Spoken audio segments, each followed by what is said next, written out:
So that's a perfect segue to this story. Back in the early 90s, I had a good job. I was a property manager, but I needed to supplement my income because I had an expensive habit to support. So I was also cleaning houses on the side. So there was this guy, say his name's Fred, and he lived on the Balboa Peninsula, and he was about my age. He was cute. He wasn't hot. He was nobody that I was. I mean, I wouldn't have looked across the room and gone, man, God, I wish I could go out with that guy. It was nothing like that. But anyway, as I got to know him, I mean, he was attractive. Anyway, so he kind of told me his life story, and the bottom line with him was he just couldn't score. He couldn't get laid. He couldn't get a date. You know, this kind of a thing. And I told him, I go, listen.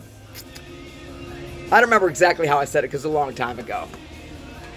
I said, here's the thing. I said, if you're with me, women will come from all edges of the world to be with you. That's just how it is. And they don't even have to see you with me. They can just tell. So why don't we kind of fool around and see what happens? It's kind of an experiment. Because I've always kind of felt this way. I've read things about human nature. It's interesting. Especially once I started doing the stuff, I started to read more. I started to think less about my weight and more about life. Okay, so anyway, so he says, this is a great idea. Now, of course, I'm not going to do it for free. You know, I often thought how that would be a great lifestyle if you could pick your own clientele. You know, okay, so anyway, so we do this.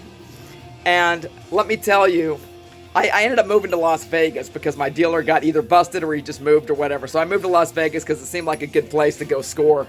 Not score men, but or a boyfriend, but go. Yeah, anyway, so he came out on he was on business, and he traveled a lot for work.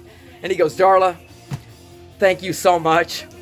He goes, something about having been with somebody, and you know, his confidence was up. He got people were coming up to him, women. You know, and he's like, he's got a girlfriend in every city.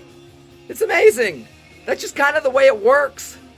You know, women can smell desperation on a man, and vice versa. Men can smell the desperation on women. I'm not here to give any kind of advice. I'm just talking human nature. That's all I'm saying.